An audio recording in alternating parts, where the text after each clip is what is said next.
I think every time they do the 3-point contest, they should also include someone who is just really bad at shooting threes, so you can really contextualize it. Like, it's one thing to have Jonquel Jones come down to the last rack against Alicia Gray, but it's another thing to have, like, and here is Naz Hillman. And you just have to watch just, like, airball after brick. And you're like, oh, wait, man, Alicia Gray is really freaking good at this. We should make the coaches participate in the 3-point contest. I want to see if Sandy and Dawn still have it. If you have like Sandy, Dawn, and Steph doing that, dude, they would win. It'd be fun. That's all Steph did. Shoot. I want the coaches to shoot. That was our best cold open for our listeners out there. But today on the show, we're going to talk about sophomores across the W by revisiting our 2023 draft board.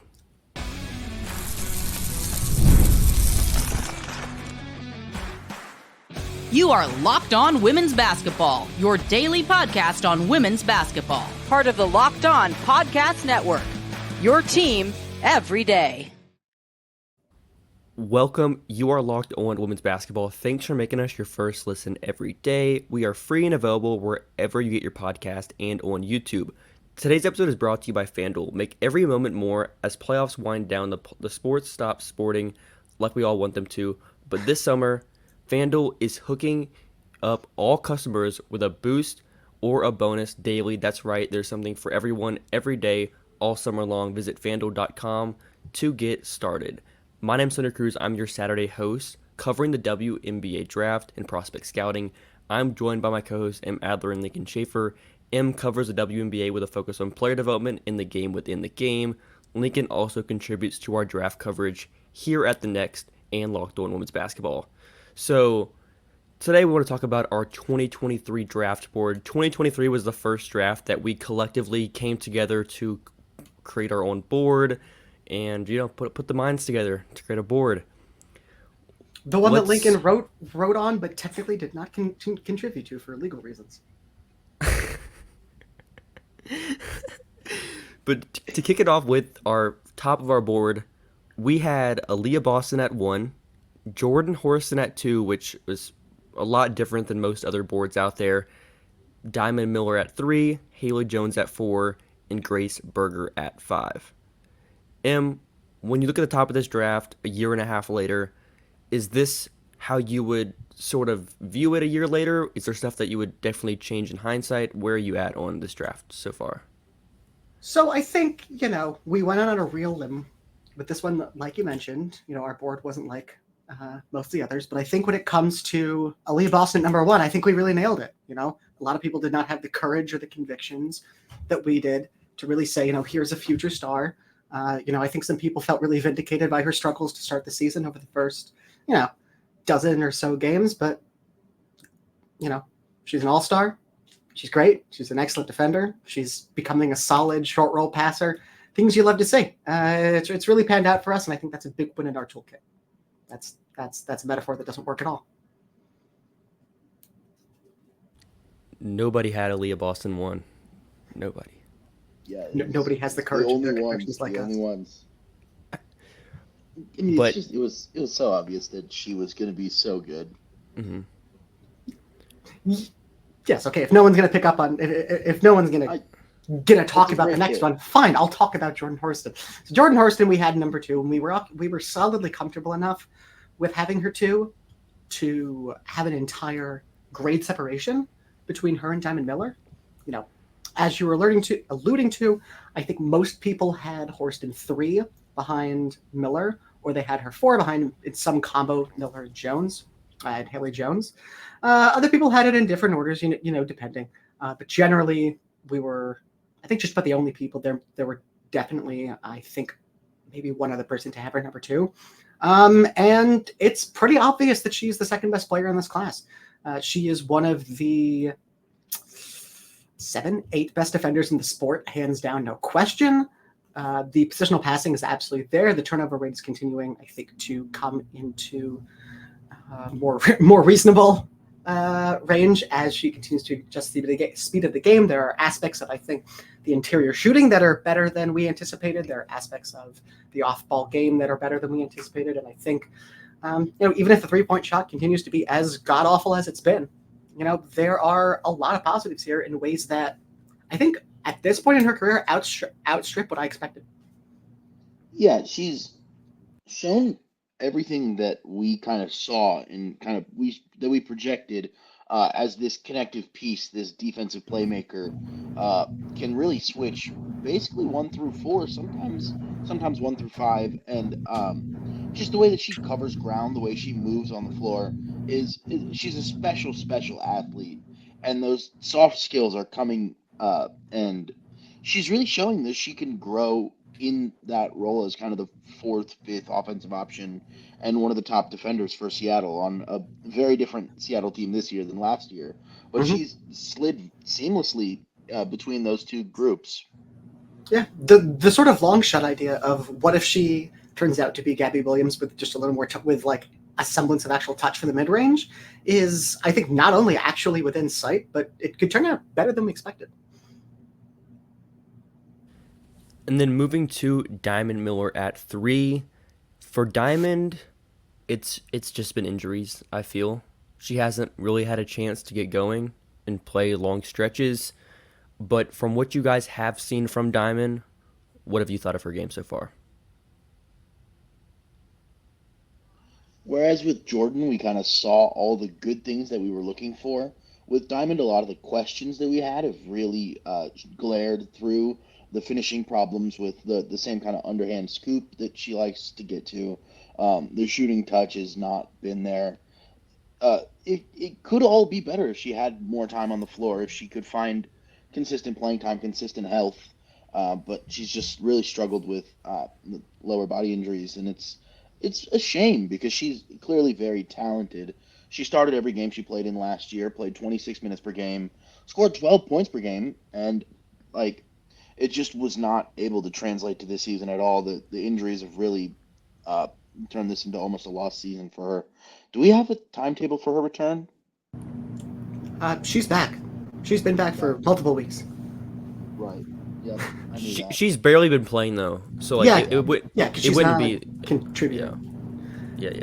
I mean that is sort of what was happening early on. Was she was in the starting lineup, she was not good, and by the time it was, and I think a little bit in advance of the time that it would have been clear that a change was needed on its own, she got hurt, and Bridget Carleton has played spectacularly enough that there's no reason to even consider switching back. I mean, Lincoln, like you mentioned, the injuries have prevented what they have. We saw some, I think, quick development early on in Minnesota in terms of, just coordinating the handle, being a little better on the footwork, especially defensively, coordinating those spot-up shots a little bit better.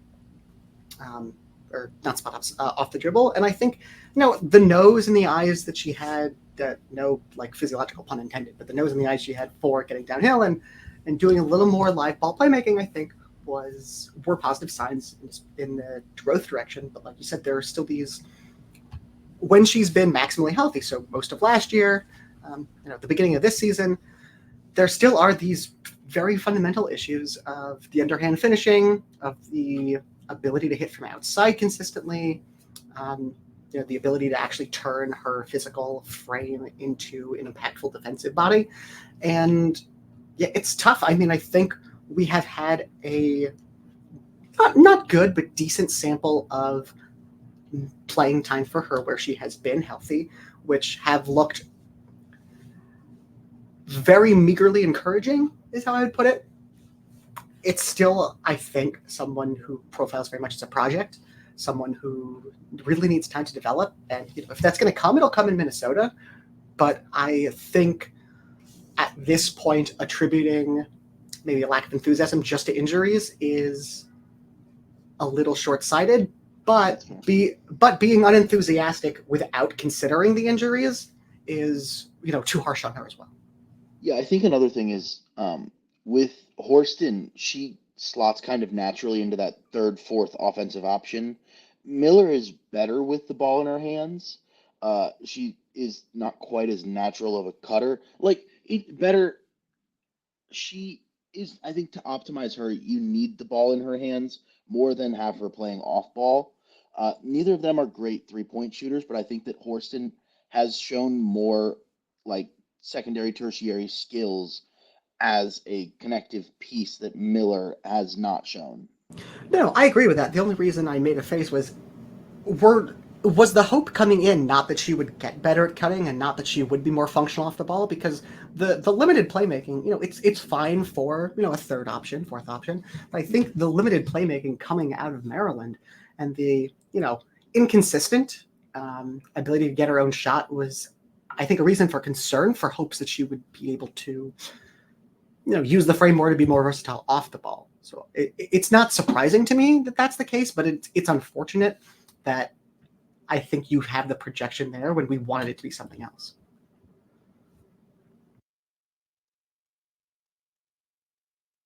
Hunter, you are muted. Okay, so after the break, we'll talk about Haley Jones, Grace Berger, and Maddie Siegrist as well.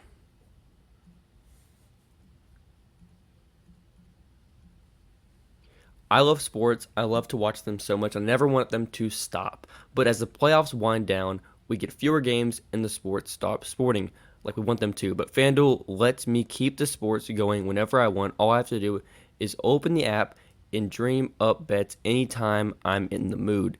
And this summer, FanDuel is hooking all customers up with a boost or a bonus daily. That's right. There's something for everyone every day all summer long. So head over to FanDuel.com and start making the most of your summer. FanDuel, official sports betting partner of Major League Baseball.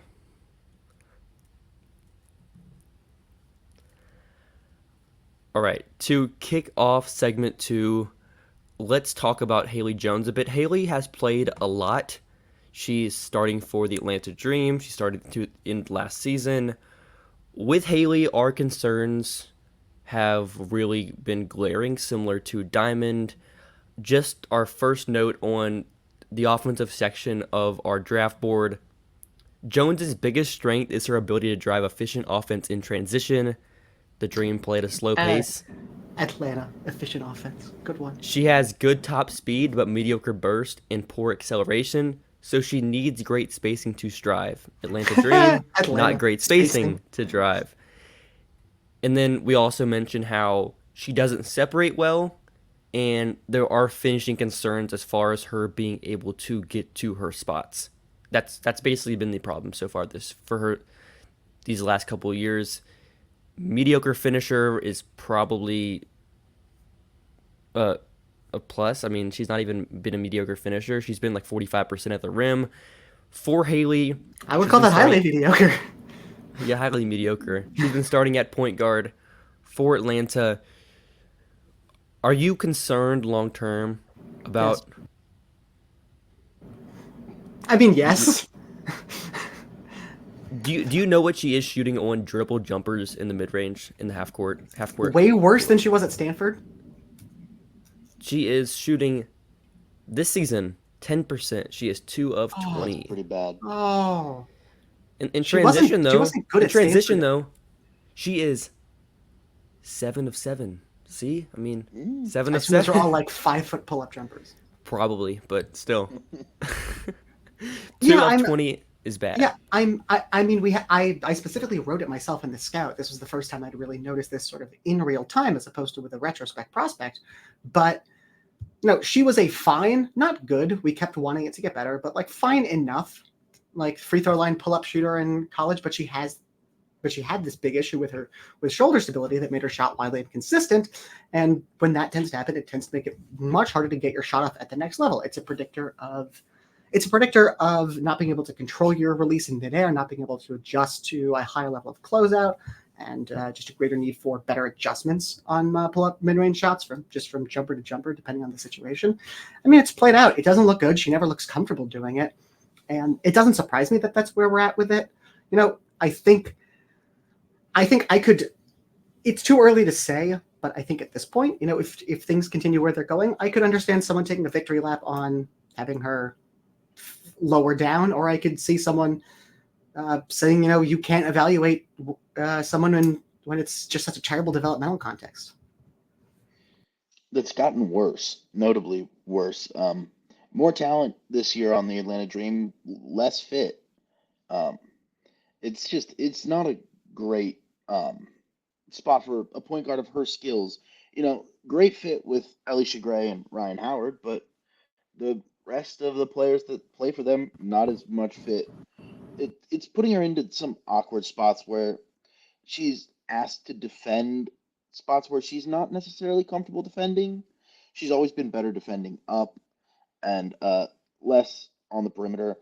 It's not a great context for Haley Jones in Atlanta right now. Moving to Grace Berger, who we had at 5. Berger played a lot last season, hasn't played as much this season. That's an understatement. Yeah, she hasn't played much at all. What have we seen from Grace in her limited minutes? And then we can also talk about Maddie Siegrist as well here. Yeah, I mean, I wrote about this last year. She was certainly playing to where we put her in the draft order. She's playing a little bit above her draft slot. She went a bit under 5. And she looked like a really solid piece of the future. 6th, 7th player in a rotation, maybe, providing very good defense, passing, enough shooting / finishing. You get the point. And now she simply does not play.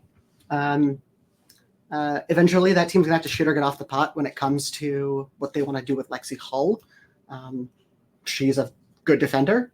She's been inconsistent shooting. She's been fine hitting from the mid-range.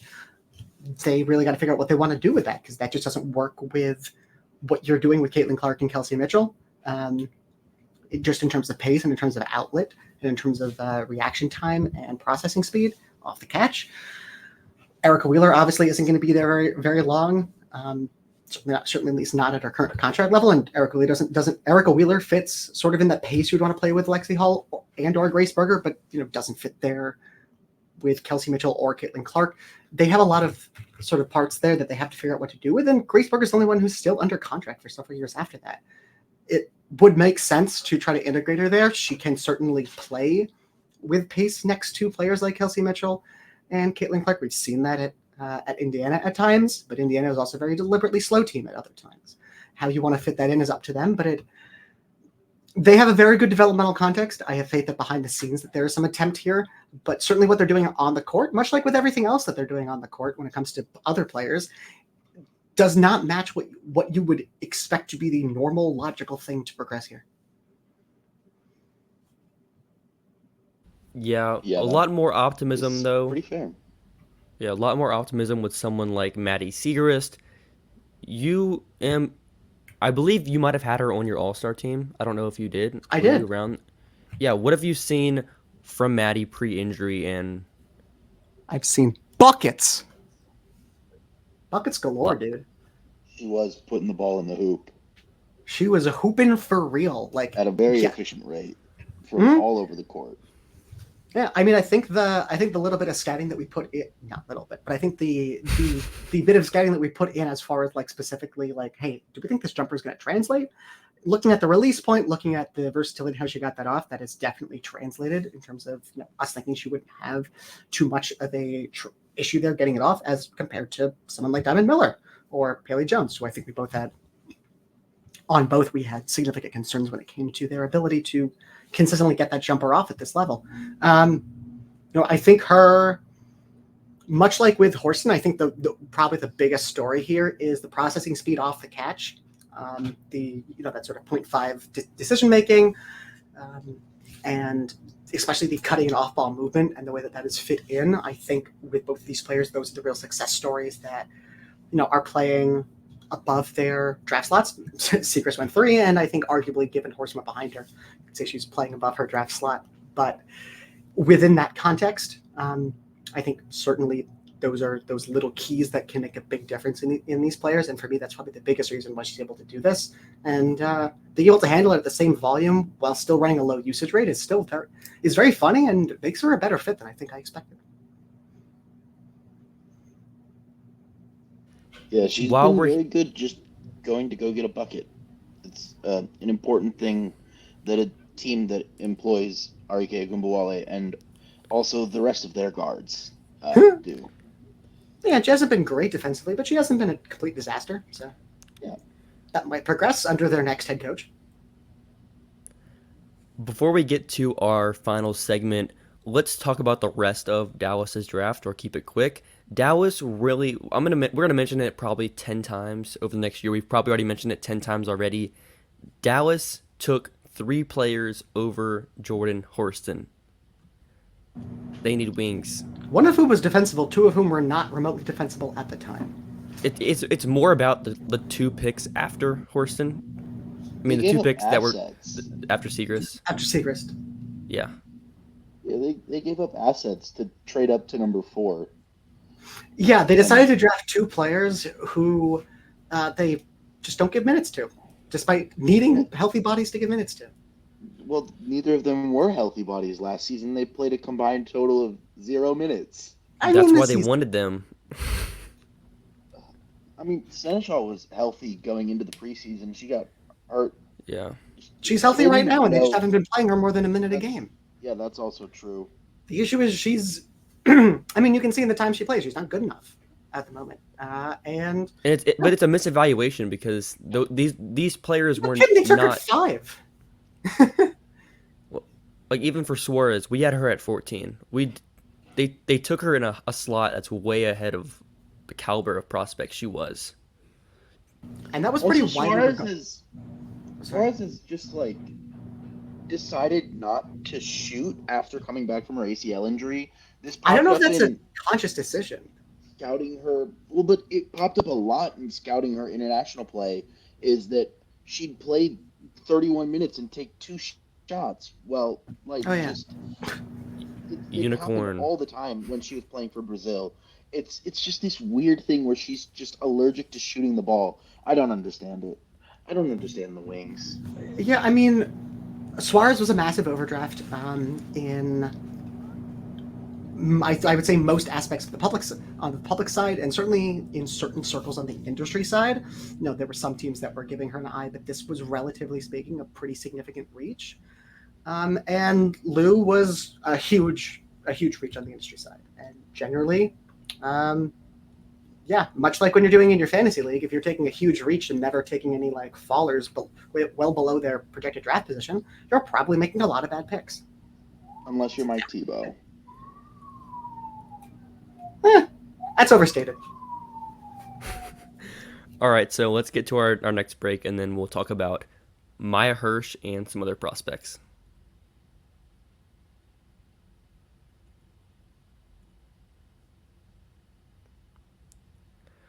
All right, to kick off segment 3, the player that we had highest that has yet to play a WNBA game yet is Maya Hirsch from France. You've just been waiting this entire episode to get to Maya Hirsch. Pretty much. With Hirsch, she hasn't played much basketball since she was drafted, pretty much at all, maybe less than 10 games total. She has had multiple injuries over the last 12 months.